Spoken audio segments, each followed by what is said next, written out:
I think it's tough. I think we make these goals every year, beginning of the year, and I think the most important goal is to win the AFC West. Then you can build off of that into the year. So I think this is a huge milestone for the organization. We're going to continue to build off of this. As Pat said, we're going to try to stay consistent with this. Chris, does it need a little more coming harder as it sort of did this year? I mean, does it feel like more of an accomplishment after some ups and downs you guys had?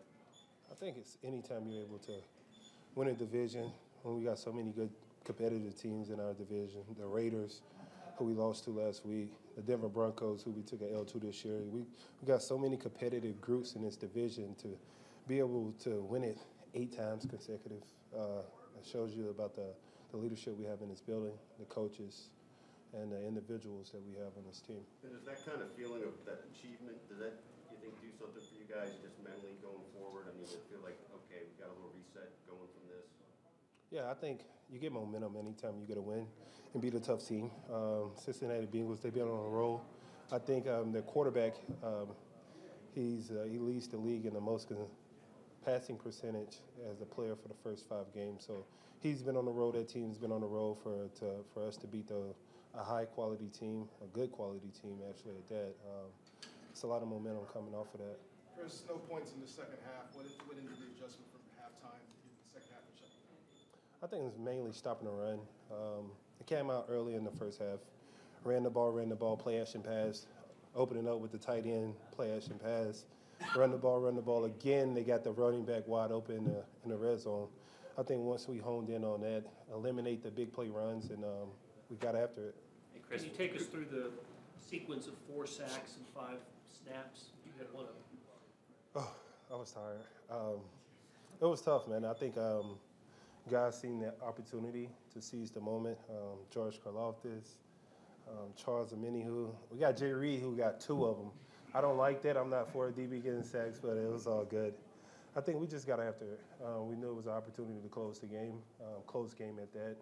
And I think we did what we were supposed to do. On that 4th down, on their first drive in the 3rd quarter, it looked like Browning maybe checked to a run play and Willie stopped it for a 3-yard loss. I mean, how significant was that in terms of kind of turning the momentum, giving the offense a chance to get that field goal and kind of get their legs under? I think that was a huge momentum shift. We ran goal line out there, and the play earlier, they ran it in with the running back. So we went goal line this drive, and they seen how many guys we had in. They checked it to the downhill run. Willie knocked it back. We was able to get out the field, and the offense went and scored. I think that was the shift of the game right there. Hey, Chris, Jamar had the very public comments. How do you think your guys responded to those? We don't comment. We just play, man. You know, we don't really talk. We don't engage with the back and forth. They do this every year. And, you know, last year, playoff, this year, regular season.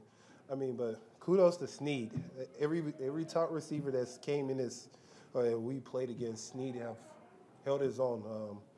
I don't know how many yards Jamar Chase had, but I can guarantee you, how many? 41. Exactly.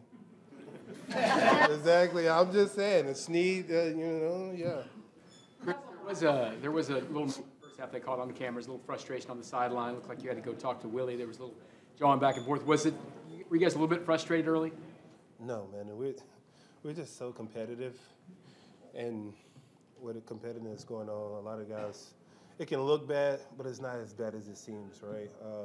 I think Willie, he's a fierce competitor, and sometimes his emotions get in the way, and sometimes you just got to bring him back in and let him know, we still got your back. We still got your back.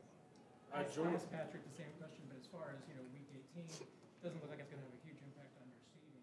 Is there the benefit of getting some rest to you, or you look at 9.5 sacks and say, hey, I want 10? I want to play, okay? I want to play. But I understand the importance. Usually, for the last few years, we've had a bye week.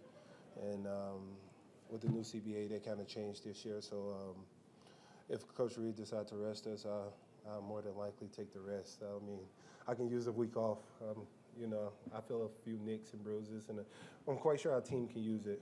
I don't think our seeding changed whether we win or not, right? So, yeah, if Coach Reed let us get this week off, that would be remarkable. Happy New Year's, guys.